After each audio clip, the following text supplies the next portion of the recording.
Halo sahabat ASN, pada tahu nggak sih, ternyata Kabupaten Rembang termasuk salah satu daerah yang masih minim pemenuhan sumber air bakunya.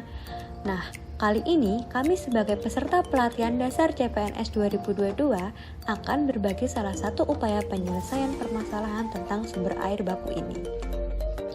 Upaya yang kami lakukan adalah dengan penyusunan peta zona potensi air baku terutama air tanah di desa-desa penerima program PAMSIMAS di Kabupaten Rembang.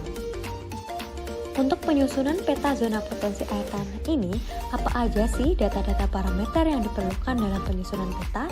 Mari kita lihat. Parameter yang digunakan adalah yang pertama cekungan air tanah, yang kedua curah hujan, yang ketiga hidrogeologi atau aquifer, yang keempat jenis tanah dan permeabilitasnya, yang kelima struktur geologi, yang keenam kelarangan tanah, dan yang terakhir adalah peta klasifikasi keberfungsian sistem air minum di desa-desa penerima program PAMSIMAS. Selanjutnya, data-data parameter yang telah diperoleh dituangkan dan disajikan melalui aplikasi ArcGIS. Hasil penyajian parameter tersebut dapat kita lihat setelah ini. Yang pertama, ada peta keberfungsian sistem air minum untuk desa-desa penerima program PAMSIMAS. Pertama, ada desa berwarna hijau, yaitu desa dengan keberfungsian sistem air minum yang baik. Yang kedua, ada desa berwarna kuning, yaitu desa dengan keberfungsian sistem air minum yang berfungsi sebagian. Yang ketiga, ada desa warna merah, yaitu desa dengan keberfungsian sistem air minum yang tidak berfungsi. Yang kedua adalah peta hidrogeologi atau aquifer. Ada warna kuning untuk menandakan daerah dengan aquifer produktif. Untuk warna merah muda menandakan daerah dengan aquifer produktivitas sedang. Selanjutnya ada warna merah untuk menandakan daerah dengan aquifer kecil setempat. Yang terakhir ada warna merah tua untuk menandakan daerah air tanah langka. Peta yang ketiga adalah peta kelarangan tanah, di mana ada 6 tingkat. Yang pertama, warna hijau tua untuk tingkat 1 menandakan daerah dengan kelarangan 0-8 meter. Yang kedua, warna hijau muda untuk tingkat 2 menandakan daerah dengan kelarangan 0-8 meter juga. Yang ketiga, ada warna kuning tua untuk tingkat 3 menandakan daerah dengan kelarangan 8-15 meter. Yang keempat, warna kuning muda untuk tingkat 4 menandakan kelarangan 15-25 meter. Yang kelima, warna orange muda tingkat 6 untuk menandakan daerah dengan kelarangan 25-40 meter. Yang terakhir, warna orange tua tingkat 7 menandakan daerah dengan kelarangan lebih dari 40 meter. Untuk yang keempat, ada peta jenis tanah. Di sini di Kabupaten Rembang ada banyak jenis tanah yang kemudian diklasifikasikan ke tingkat permeabilitas masing-masing. Di sini ada pertama, warna kuning menandakan permeabilitas lambat. Kemudian warna pink menandakan permeabilitas agak lambat. Yang ketiga, warna merah muda menandakan permeabilitas sedang, dan yang terakhir warna merah menandakan permeabilitas agak cepat. Selanjutnya, peta yang kelima adalah struktur geologi berdasarkan jenis batuan. Di sini ada 4 klasifikasi, dengan yang pertama warna ungu tua menandakan batuan vulkanik.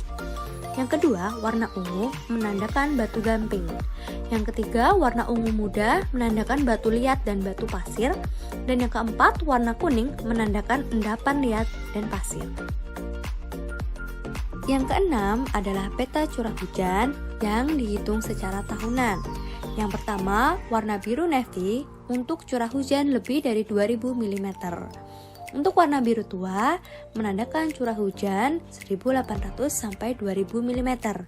Yang ketiga, warna biru untuk curah hujan 1400 sampai 1600 mm. Dan yang terakhir, warna biru muda untuk curah hujan kurang dari 1400 mm. Yang terakhir adalah peta ketujuh, yaitu peta cekungan air tanah. Di sini untuk warna biru muda menandakan daerah dengan cekungan air tanah Pati Rembang.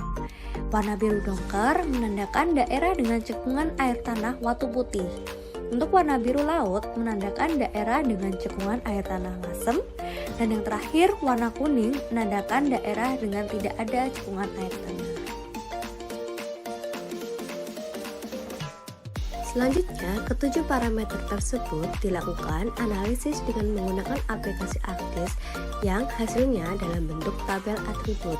Dari tabel atribut ini didapatkan area-area irisan yang sesuai dengan masing-masing parameter di setiap desanya. Kita ambil salah satu contoh desa merah, yaitu Desa Gilis di Kecamatan Sarang. Pada Desa Gilis, kita lihat di sini bahwa di Desa Gilis dilalui dua area cekungan air tanah. Yang pertama untuk cekungan air tanah lasem, dan yang kedua adalah daerah dengan tidak ada cekungan air tanah. Sedangkan untuk curah hujan, di Desa Gilis dilalui penuh oleh curah hujan dengan tingkat intensitas 1400 sampai 1600 mm per tahunnya. Sedangkan untuk akuifer, di Desa Gilis dilalui oleh dua area akuifer. Yang pertama adalah akuifer sedang, yang kedua adalah daerah air tanah langka. Nah, dari ketiga peta, hasil dari irisan analisis sesuai parameternya didapatkan daerah potensi air tanah di Desa Gilis sebagai berikut dengan warna hijau. Kemudian untuk Desa Kuning kita ambil contoh di Desa Megulung, Kecamatan Sumber. Pada peta pertama dapat kita lihat di sini Desa Megulung dilalui oleh dua klasifikasi cekungan air tanah. Yang pertama adalah cekungan air tanah Pati Rembang, yang kedua tidak ada cekungan air tanah. Pada peta curah hujan dapat dilihat di sini Desa Megulung dilalui oleh dua tingkat intensitas curah hujan.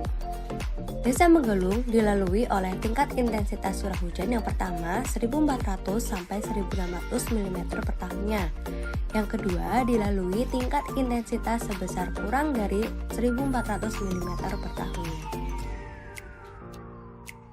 Selanjutnya, untuk peta hidrogeologi atau akuifer, Desa Megulung dilalui oleh dua klasifikasi akuifer.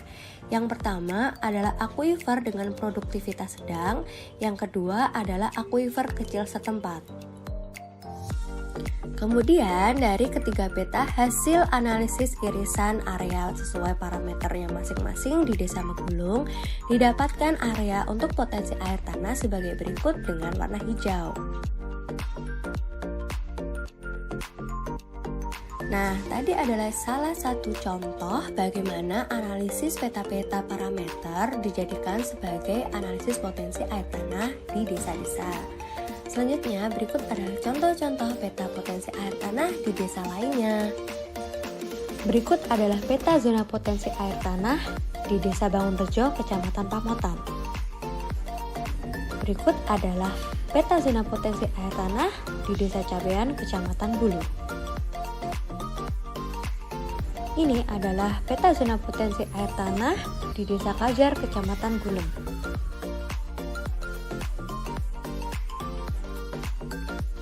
Nah, gimana sahabat? Udah dapat dipahami belum penyajian peta-peta ini? Tenang saja, semua data-data parameter, tabel analisis, serta peta-peta zona potensi air tanah ini bisa kalian akses secara terbuka dan gratis melalui link berikut ini. Nah, berikut adalah tampilan-tampilan tentang menu akses data untuk peta zona potensi air tanah. Yang pertama, ada data parameter penyusunan zona potensi air tanah, yang meliputi ada cekungan air tanah, curah hujan, dan lain-lain. Dapat kalian akses secara terbuka. Yang kedua, ada analisis peta zona potensi dengan keberfungsian sistem air minum.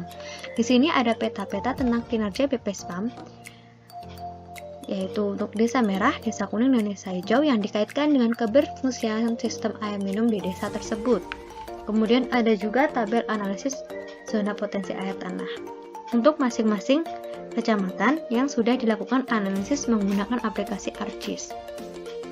Yang ketiga adalah peta zona potensi air tanah di desa di Kabupaten Rembang. Nah, masing-masing kecamatan di masing-masing desa juga ada. Berikut adalah Desa Bulu contohnya.